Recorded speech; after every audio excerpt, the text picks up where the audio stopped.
Hi, it's Elliot Koolik. Just had a great conversation with Matt Rosenthal with Digging In.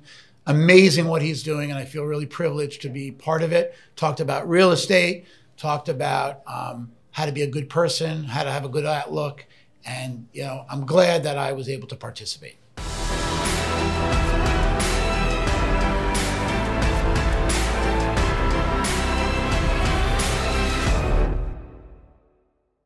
All right, welcome back to Digging In. I have an awesome guest with me today, Elliot Koolik. Amazing, amazing story. He has done $1.8 billion in real estate sales.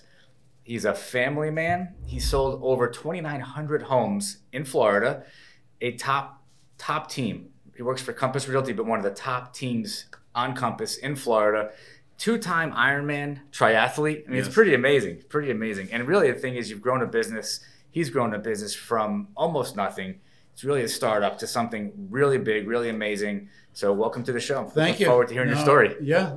It's been a wild ride. It's interesting hearing somebody describe you, right? While you're sitting here. Yeah. You never think you're going to become that person. So, I guess, through the years you get a little wiser, a little smarter, hopefully. That's actually a great segue. So it's right. You don't think you're going to be that person. We start out, we're growing up and we're kind of living our life, but you go to college. And as you said before, your kids went to college for one thing, they came out and they became realtors. Take me back to what you thought you were going to be. Take me back to your childhood. How'd you grow up? What were your dreams? So I grew up in Long Island, New York. So we lived on the North Shore of Long Island in an area called like Huntington, East Northport. My father was in the garment center. So he was always commuting from that part of Long Island to the city. It was an hour each way. Like 38th Street?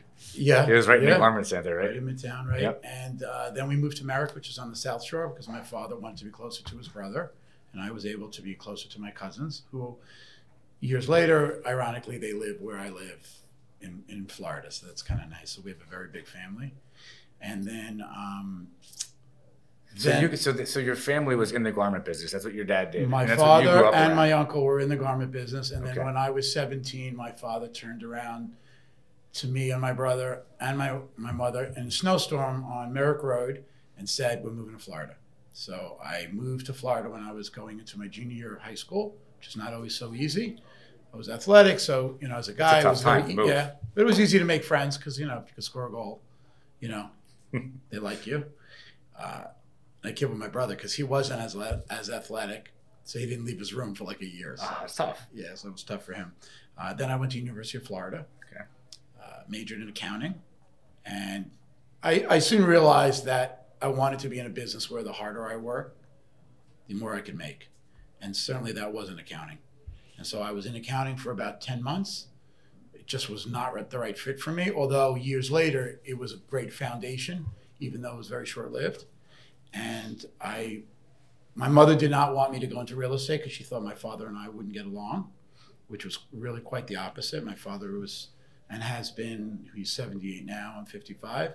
So he's been such a inspiration on so many levels. And, it went from there. So he was at Remax, which is like independent contract, it's a big you're in your own little business. Yeah. Instead of working for a brokerage. Right. We were there. I worked there. Wendy, my wife, I convinced her to go into the business as well because it's the only way to really have a happy marriage if you're in the real estate business, at least in the residential brokerage business. And then from there, we just started growing. I'm going to go back a little bit just because I'm connecting some dots that maybe are connected or not connected. I don't know. Sure. So you're with your dad and your uncle being in the garment business, They worked hard. They worked long hours and they commuted back and forth. So you saw traveled all over the country. I mean, he was a sales. That's what he did. So that's what you saw. That's what you saw growing up. Sure. Right. So when he left that business, did something happen or was it? I think the business was changing. Midlife crisis? Yeah, maybe. It could have been. I mean, look, he moved down. He was 38. He moved to Florida. Okay. I think he felt that, he was going to California. It was like California, New York, and living in Florida. He could go either way. Okay. And he was traveling the country, so it really didn't matter if he lived in New York anymore. So I think he just felt like it was the best way to kind of explore other things. And I think the garment center was changing as far as where manufacturer was happening, was going overseas more. So I think he realized that, and he said, look, what does he know? He didn't go to college. He went to Brooklyn Tech, which is technology, and I think he thought he was going to become an engineer, but he didn't. Right. A draftsman, I think, actually. Right. And he said, I'm going to go into real estate. It was the easiest business to go in with not a lot of money. Really didn't need much of an investment, just needed effort. And so that's what I always saw in how he worked. And so like that a work definitely ethic. rubbed on. Like you saw the work ethic. No question about it. Did you work in the business with him when you were in school? You mean like on the weekends or no, the garment? Oh, no, because he was on the road, selling to Walmart and Kmart and all these places. So no, I didn't. Oh, it wasn't like a cutting room or anything. He was like a manufacturer's rep. Yeah. So he was selling whatever they were making. Okay. And he was very good at creating. What's that? So he's a sales guy. He's a total sales guy. All right. Interesting. Yeah. Okay. Yeah. Most of the people that I knew back then that were in the garment business they had cutting rooms or they were like really hands-on. Like he had some of that. I think he had some manufacturing in like Puerto Rico and in other places in the U.S. But for the most part, his specialty was being a manufacturer's rep, whether he was repping his own stuff or repping other manufacturers. Did your mom work? Yeah, but no, like teacher. Let's work. Yeah, no. That's like saying she didn't work in the business. That's like saying if your wife didn't work and you say to her, "Do you work?" and I don't work. That wouldn't go over. It wouldn't go over. Not in my house. Yeah. So my mother worked. She just didn't work in the real estate. in the garment center, and definitely not in the real estate business. What I'm just trying to get a feel for is you grew up in a home where there was a work ethic. It sounds like was there like a lot of expectation that you were going to make your own way, you were going to find your own way, or were things handed to you? No, nothing was handed to me. I think he showed me the way to be successful. Like I took Dale Carnegie when I was 17. Oh, really? Yes. So Dale Carnegie at 17? Yeah. That's interesting. Well, right out of college. So maybe I was 19. So you took the whole course? I took human relations principles, how to win friends and influence people. Yeah. Classic book. Yes, it's kind of like a Tony Robbins of this day. And so much of that has applied even to this day. How to manage, how to think like what someone else is thinking, putting yourself in their shoes, how to live in day-tight compartments. So all of those things, and I would say to my father over the years, not recently, but when I was younger, I'm like, Dad, you do that. That was in the book. But that was natural. He did it naturally. Yeah, and I actually had my wife take it as well. Because as I mentioned, she went into the business eventually. Yeah. So I want to save that for when we get into the real estate aspect of things, because that is so important to everybody, no matter what you do. Sales is everywhere, and people don't realize like every conversation is sales. Yes. It's persuasion, it's influence, and it's everywhere. Yes. So that's really cool that you took that, and your wife took it. Yeah, I think she was probably a better student. I always kid with her because she won the class. Like she was named the best student. Really? And really, she's valedictorian. She doesn't really love selling, so it was kind of funny that she was able to do that, and I was very proud of her. And I was actually there when she won the award, so I was. That's very, very cool. Yeah. Okay, so all of this kind of does matter, because I think what I'm hearing is that what you ended up doing and the success you have, it naturally had to go that way because of the way you see things, as you're beginning to talk now about Dale Carnegie, right? It's that whole way of thinking and being around you right now, it's not contrived. Like, this is just who you are. I can feel it just by talking to you. Sure, thank you. It may have sharpened your skills, but there's just a way of being, right? And you grew up with a dad who was in sales, who naturally was this way. So what else is going to happen? Well, it's funny because it's rubbed off on my daughter. So my daughter, Lindsay, who is actually getting married in May, and she's turning 24 this summer. Thank you. And I see so much of my father in her, and the fact that now, and we'll get into it after, how we moved our family company into Compass, which is a real estate technology firm, really embraced the generations. And so now I see this interaction between myself and my daughter and my daughter and my father, and it really transcends age. And you would think with all this technology that the foundation of what skills do you need to be an effective salesperson has not changed one iota. And it never will. And it never will, and it shouldn't. Because being genuine, being authentic, being thoughtful, all of the adjectives that you think you need to be successful that probably are taught in all these sales systems like Sandler, like you mentioned. I'm sure it's all there. Some of it, I think the best salespeople just get it. You know, it's innate. It's in them. Let's talk about that for a second. Because so I don't think it can be taught. And what I mean by that is being genuine, being authentic. That's who you are. You can teach the skills of like how to listen more carefully and seems like, sounds like, looks like, all the different things you can put out there to trigger somebody's brain to do what you want. Of course. But you can't teach somebody to be genuine, right? No, to be a nice person, to be humble, to be like really, like to really care about, you're taking somebody on a journey to find a new home, possibly to move. It's a big deal, like to understand what that feels like and to really be empathetic. That's hard to teach all that. Well, but that's also, it is sales in a way. It is. Yeah. I think, look, when I look at my best transactions, it's never been the ones where I made the most money, ever. Why is it the best one? Why are they the best ones? They're not the best ones. The ones that I made the most money are not the best ones. The ones that are the best are the ones when those people really rely on you. Yes. It's usually the first-time home buyer, the one that really is looking at you for really guidance and that you know what you're doing and that you can control the whole dynamics of all the emotions and all the factors that go into buying and buying or selling. In this example, buying. And when they really rely on you, there's nothing better. It's so good. That's the best. It really is. And even after all these years. So, and again, we'll talk, I guess, about We're almost there. We're getting there. Yeah.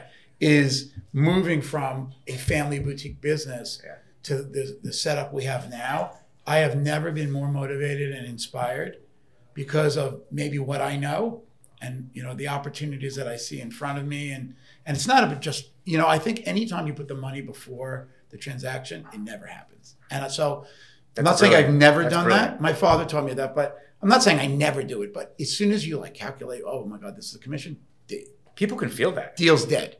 It will not go through. Yep. So I really want to be genuine to myself and to the people I'm working for to make the best scenario for success. And the byproduct of that would be that you get compensated. Do you ever find that you feel like it's a big deal and it becomes about the money for a second because oh wow, this is a lot of money? Fortunately, I'm not. And you catch yourself. Not really. Maybe when I was younger. I mean, I remember years and years ago, I was about to close on my first house, $116,000 in East Boca, and I was selling a house in St. Andrews. That's a long time ago. Yeah. I wish it still had $116,000. Yeah. And I was selling a house in St. Andrews. Yeah. And I needed that thing to close. We had already sold it. Yeah. And it was kind of funny because the guy that I sold the house to had this old car and the sunroof was leaking. And it was like an old Mercedes because my father thought it would be like a better look for me. Yeah, yeah. So I had this old diesel Mercedes and it literally is like raining and I had to put like a plastic bag on the guy's right leg because it was leaking from the sunroof. He's in the car with you getting wet. He was, yeah. And so fortunately that went through and I was able to buy my first house. It was an FHA loan. It's like 2% down. But I was proud, that I made it happen. So maybe in that example I did. Yeah. And I'm not saying I've never, but I know myself. I really try not to make that even though I think that most people at home will say, that's hard to believe, but it's true. You can't put your interests ahead of the people you're working for in anything. Because as soon as you do that, you're not really objective. That's one of the keys to being in sales. It really is. What I think you just described is you delivering value.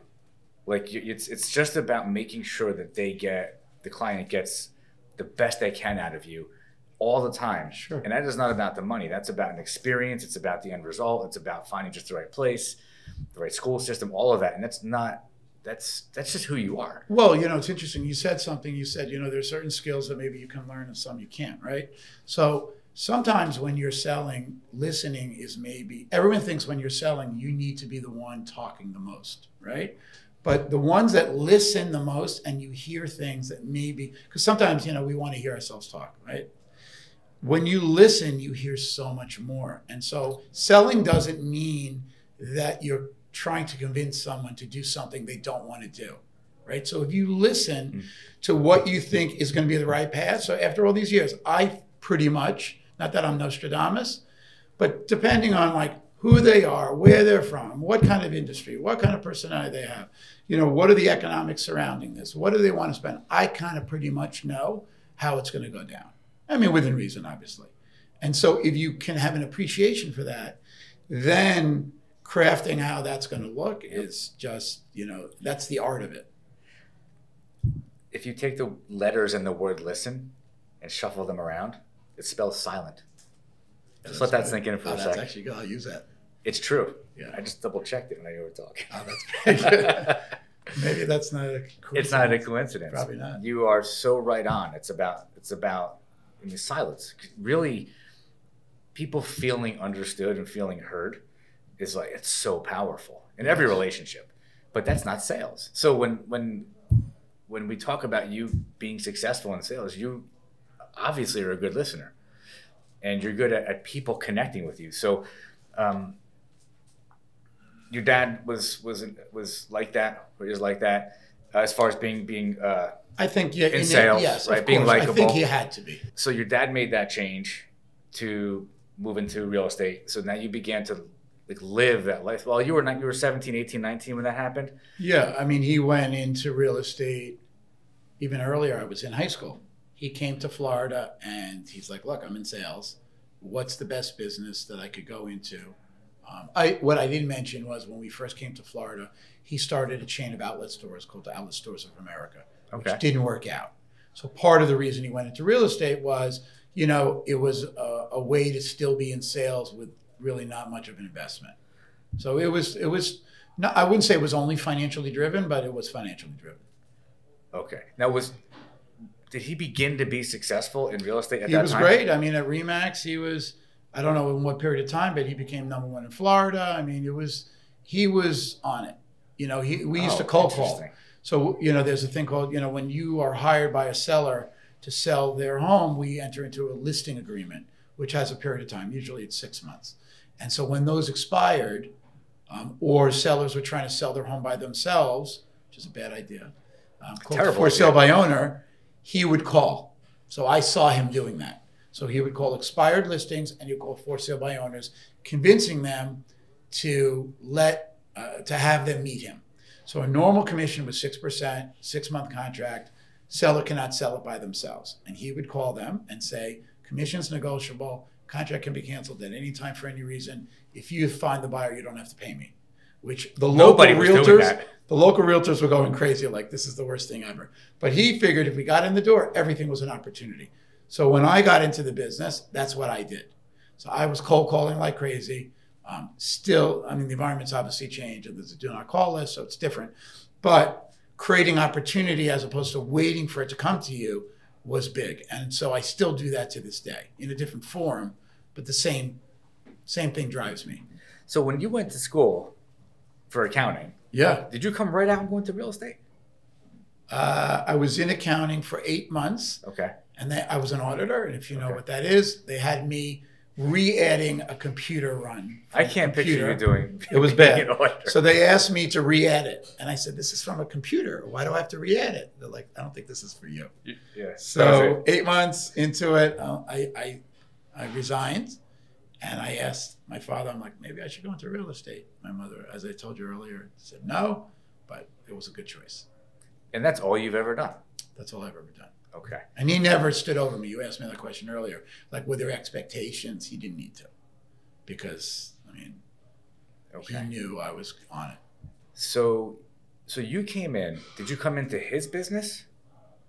I mean, he was a Kessler Realty. It was a local, small little real estate company. And then he went to Remax, which was like executive suites for realtors. You were kind of in your own business and you give them a little like desk fee to be there.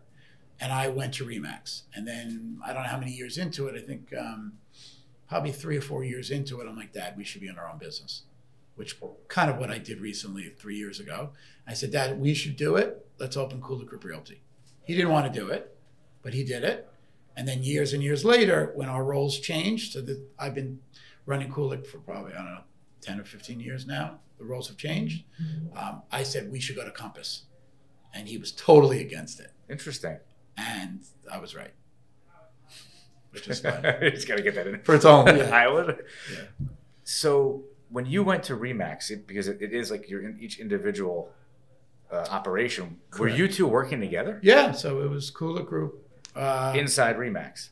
Yes, so I think at that time it was Steve Koolik, and then we created the Koolik Group at Remax. Okay, this When is like I what, came 20, how long ago was 19, I think.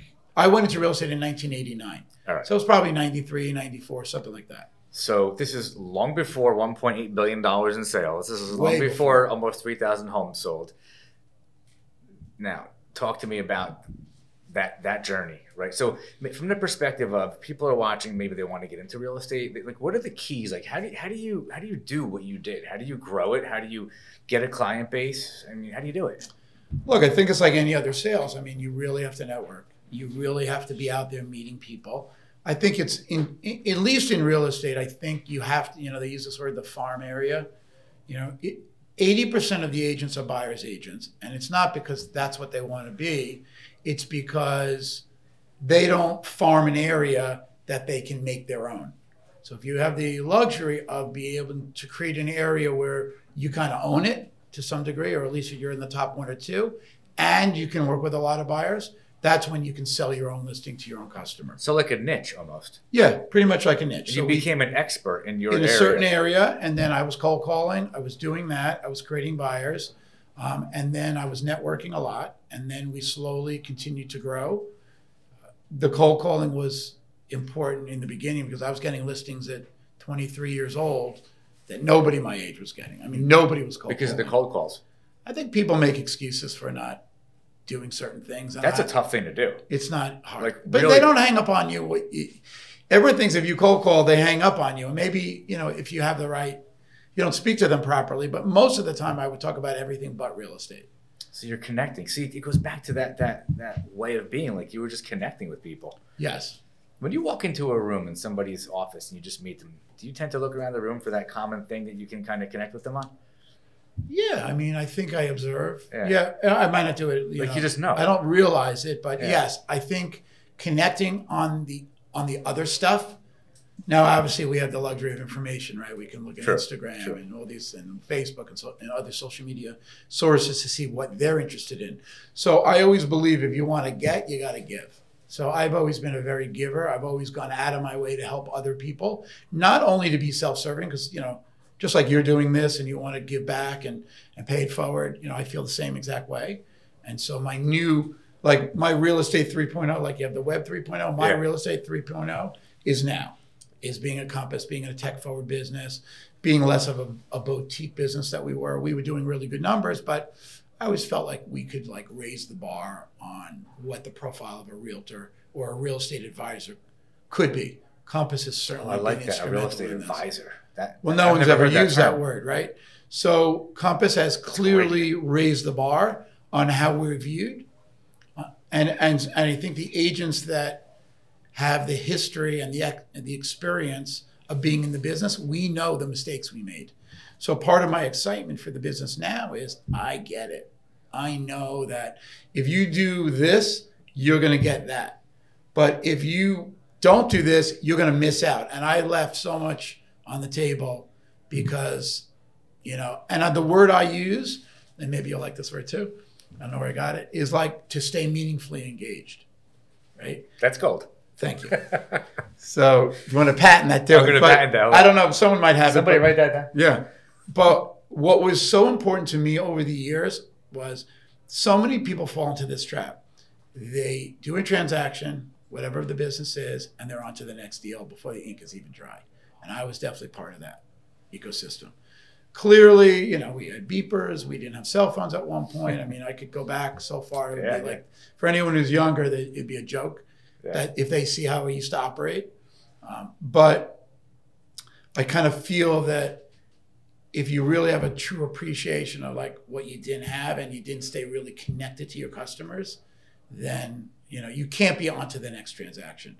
So one of the benefits of moving to this next opportunity at Compass and having employees that work directly with me like Bianca and Locke and Sharon and then Robin Rosen, and now we have Beatrice, and we have a new person who's joining me as an executive assistant who's going to be amazing. They've opened my eyes to using the technology to be the best version of myself.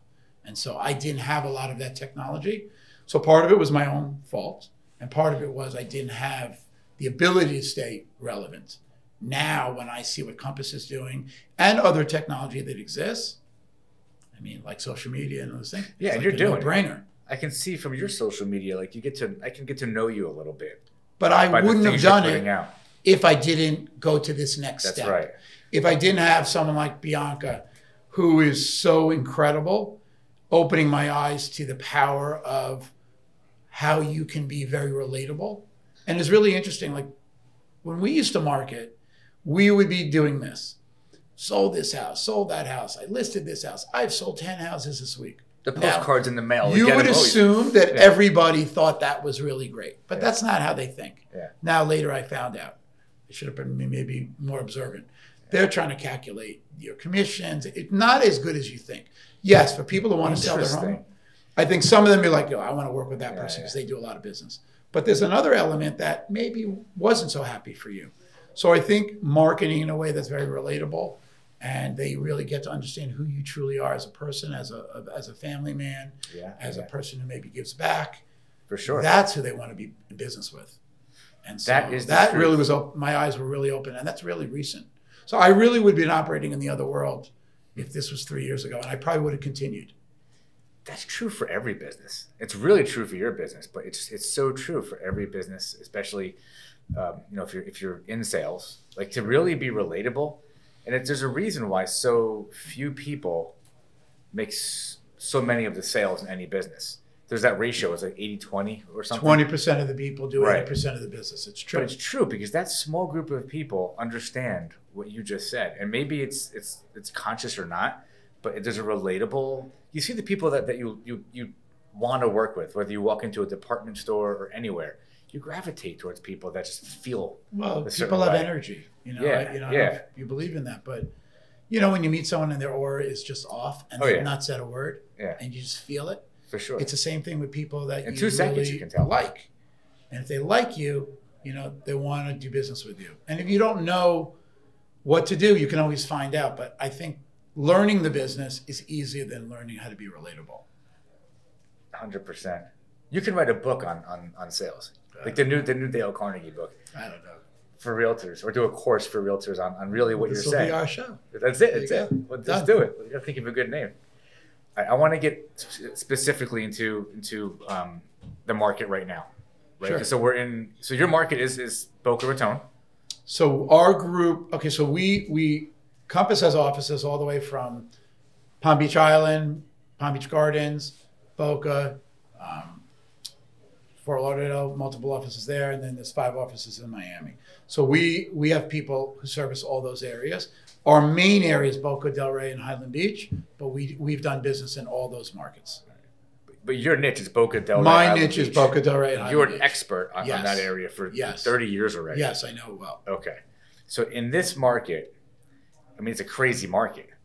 Correct. I mean, I bought a house, where I live. So I bought a house, it's probably up like 40% or something since I bought it 3 years ago. It's probably doubled. And it's crazy. So what's going on down here? Well, okay. So the reasons why people move to Florida have not changed, right? If you're, you don't like the weather, or you got to a point in your life where maybe you sold your business and you don't want to live in the cold weather and you want what Florida affords you, which is nice weather and, going to the beach and all those kind of things, then naturally you're coming to Florida. What's changed, people using this word like the COVID effect. What's changed is people's view on how they want to work has been reframed, right? So the fact that people can do meetings virtually. So now you're having 2 different groups. You have someone my age who still is running a business, but maybe wants to operate it out of Florida, and a lot of their employees are remote.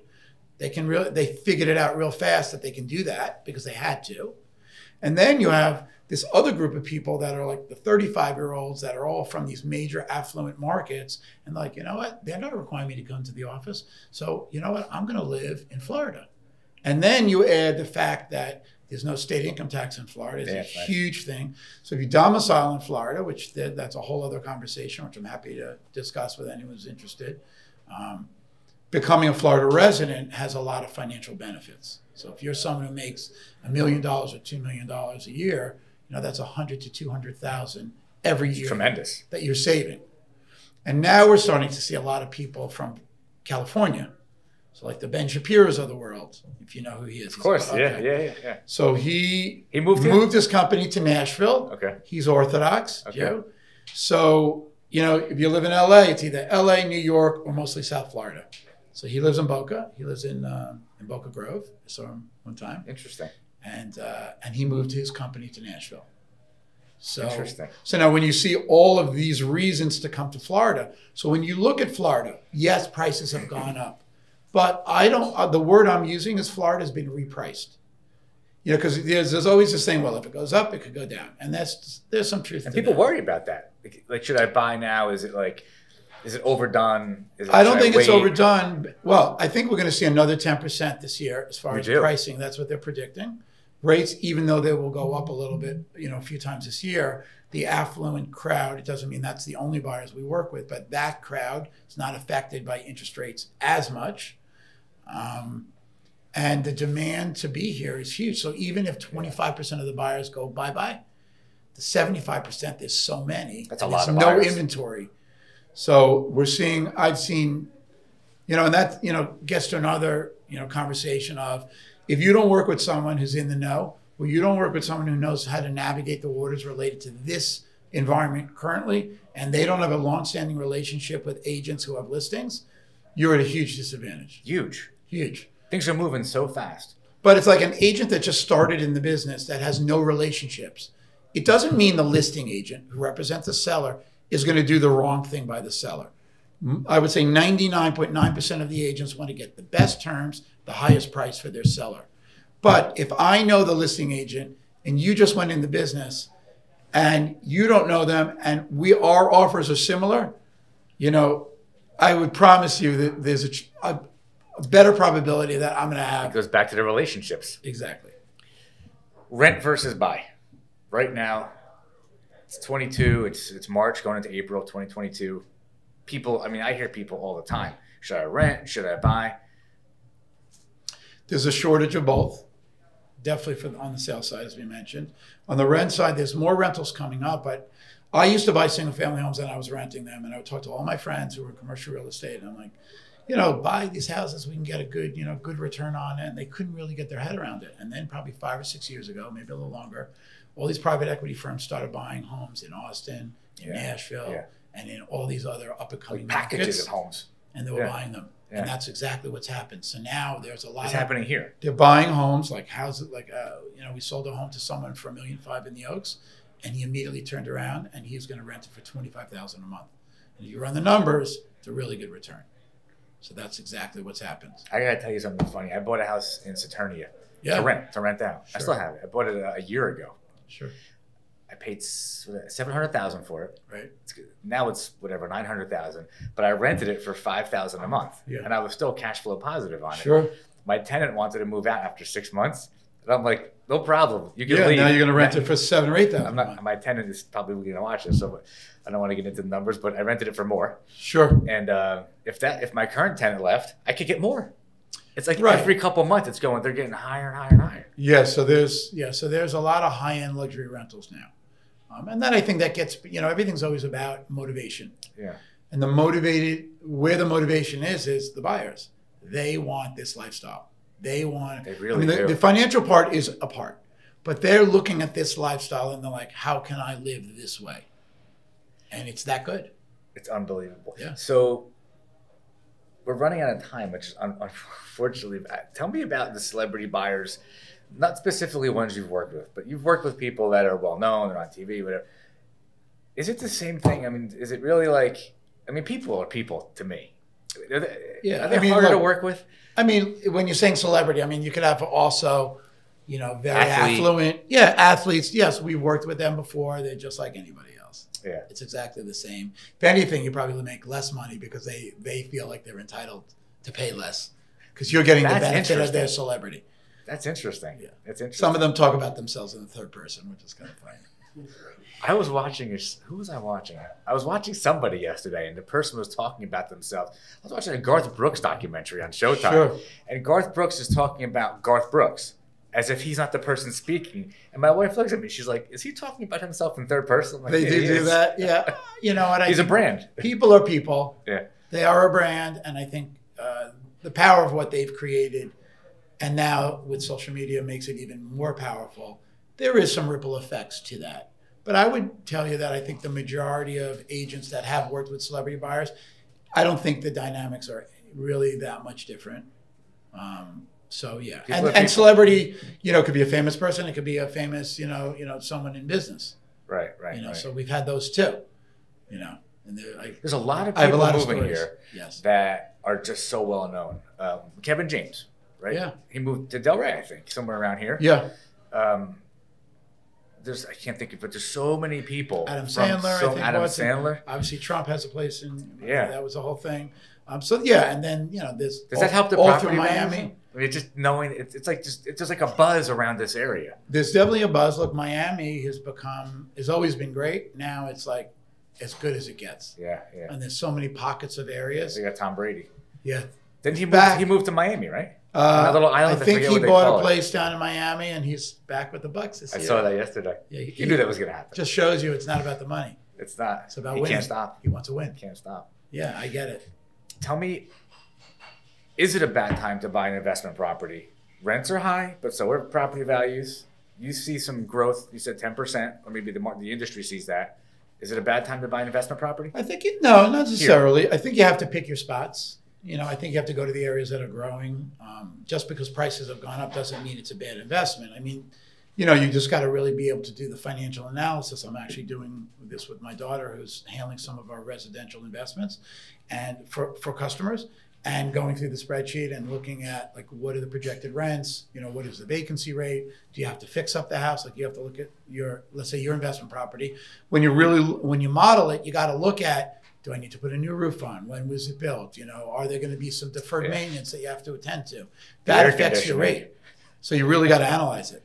So you guys do that. So if I come to you and say, I want to buy 2 rental properties in the next 6 months, here's what I'm looking to do. Okay, now you've got my goals, my parameters. You'll find them. You'll do all the math. The meeting that I have right after this is with a friend who recently just sold his company. And he has some cash and he wants to buy. But you have to be very careful. You don't want to just make a quick sale and then you can't deliver. So for years, I've always been very conservative with it because the last thing I want to do is sell someone, you know, I have the luxury that I don't just have to sell it just to sell it. So I want to always make sure that it's the right investment because we're the ones that have to rent it. And if we can't deliver, you know, there's a lot of aggravation associated with that. And do you guys actually take on, if let's say I have 5 houses, small portfolio, would you guys manage those? Yeah, sure. So normally, I would say the going rate for not an average realtor, but a realtor that does rentals is probably either 1 month's rent or 10%.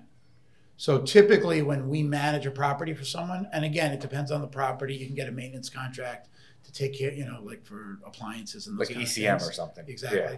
So we usually charge 15%. Okay. Which is probably a little more than what other people would do, but you know, there's a fair amount of time involved. But that's turnkey. Yeah, that's it. I'm out. I don't have to deal with it. Like you're getting the phone calls. Exactly. Okay. Exactly. That's valuable. It's good to know.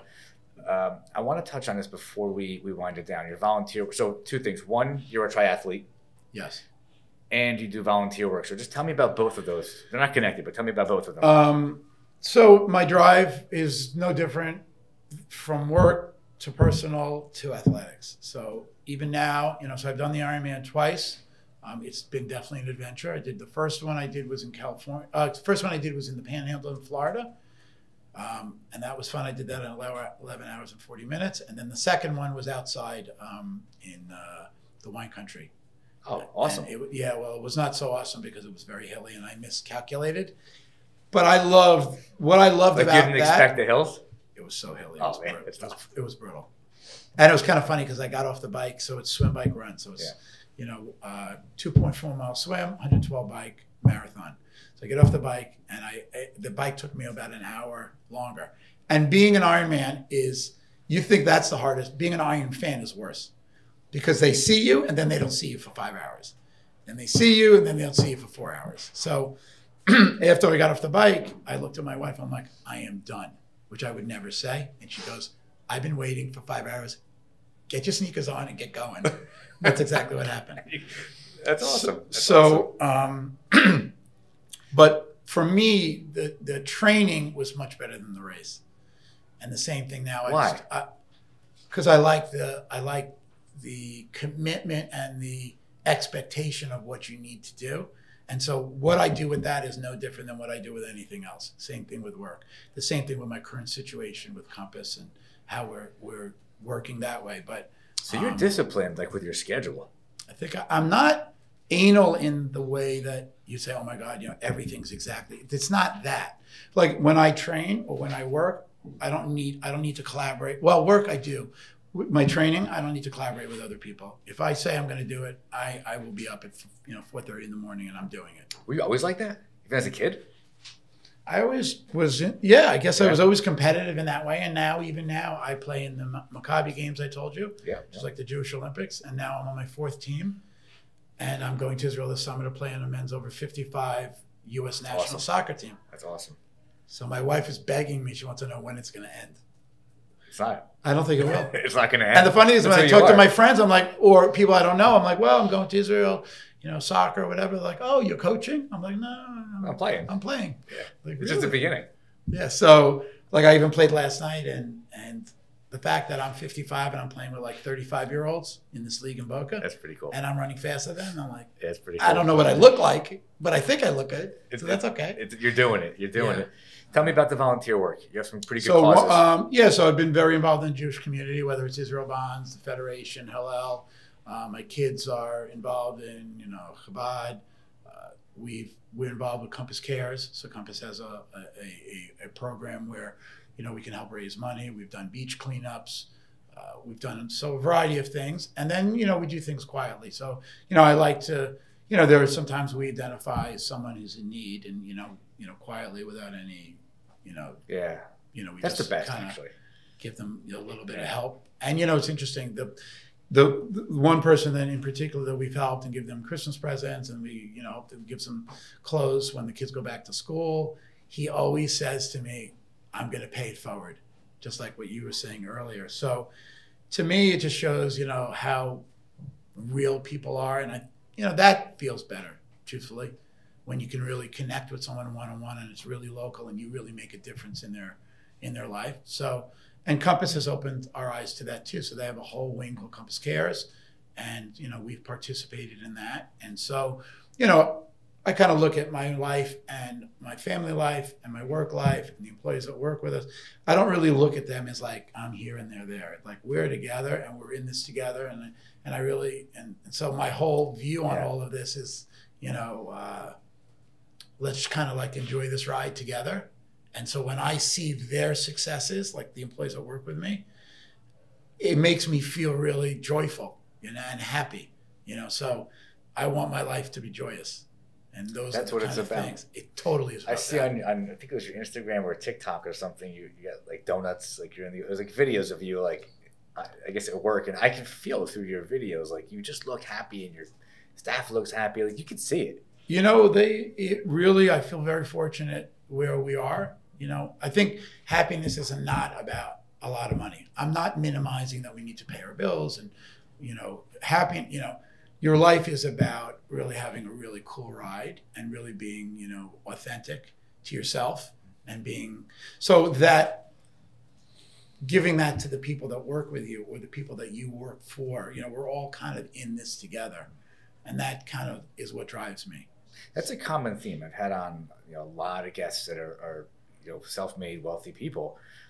And not one of them has said, it may have started out being about the money, depending on where you come from, but it always ends up being not about the money. It's about happiness, joy, laughter. Look, I think once you get to a certain financial success, you can have the luxury of maybe looking at it that way.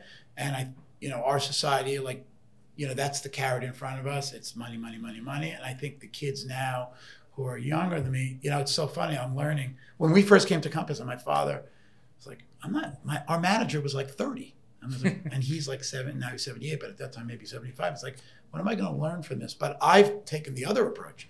I am a sponge for everybody. And I am learning so much, and I'm becoming a better person, better business person, a better father, a better, employer. And so, yeah, I feel like we can all learn from each other. And 100%. So they have a lot more knowledge than we think because, they're Googling everything. Everything. It's right at your fingertips. Which sometimes. I could talk to you for a while, but sure. Actually, I know you need to go. No, I'm okay. So let's wind it down, but I think maybe we'll do, might be a part 2 to this. Sure, I love it. I'd love it. Might be some more to talk about. Sure.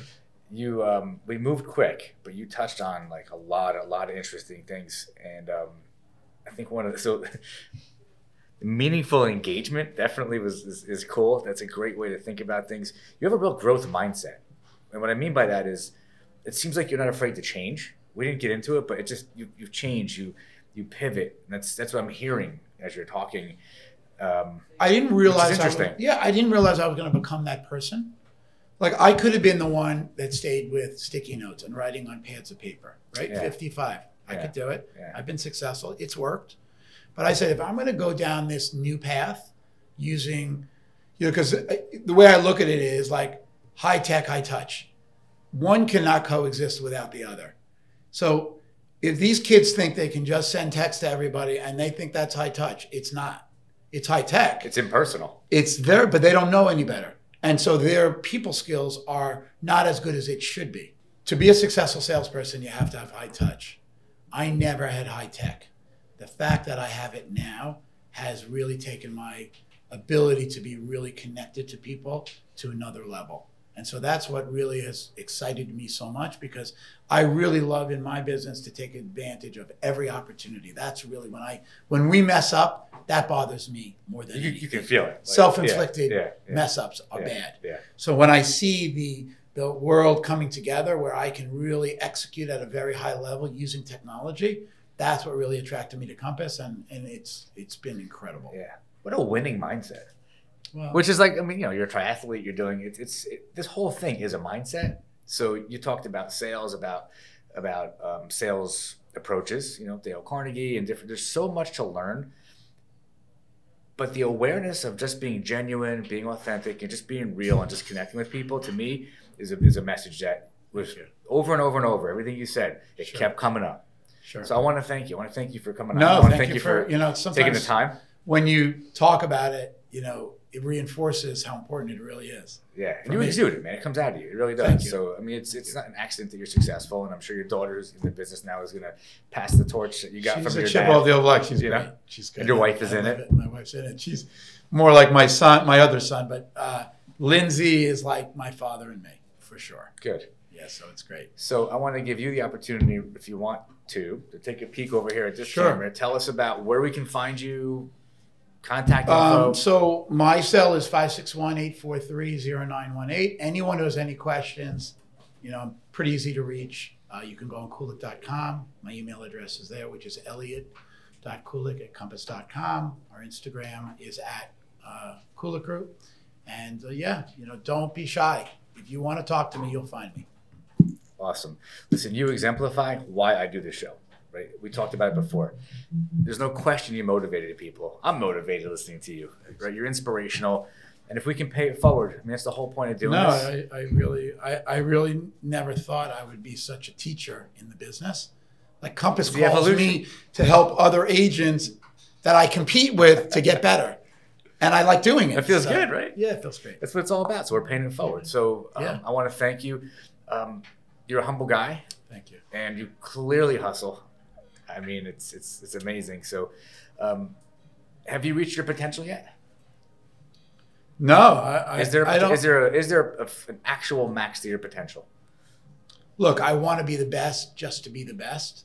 It's not about, am I going to make so much more money? It's not that. I want to have them winning. I want people to look at our team, which it has happened within Compass, and I'm very flattered. You think you don't know as much as you know, and then when I started comparing to other groups and see how they run their teams all over the country, I'm part of this thing called the Compass 100, so the top 100 groups or agents. And so I was fortunate to be in that, and I started talking to other groups who do, good numbers. And I'm like, wow, you know what? We're pretty buttoned up and we have Awesome. a great, and they look at the way we're running things. And then, you know, our employees are comparing notes with other of similar positions. And they're like, well, we got our stuff together. So that makes me very proud. And so I want to get even better. And maybe with that becomes bigger. So that's fine as long as it's manageable. And then certainly giving back and helping other agents be better. And I think maybe that's what's attracted some younger agents to want to join us, because they feel that we are, you know, very open and we want to help the agents that work with us. So it's, awesome. You know, it's been really exciting. This guy is proof anybody can do anything. You can reach your potential. Be humble, hustle, do the work. Thank you. Anything can happen. Thanks for coming on. My pleasure. Thank you. All right. Hey.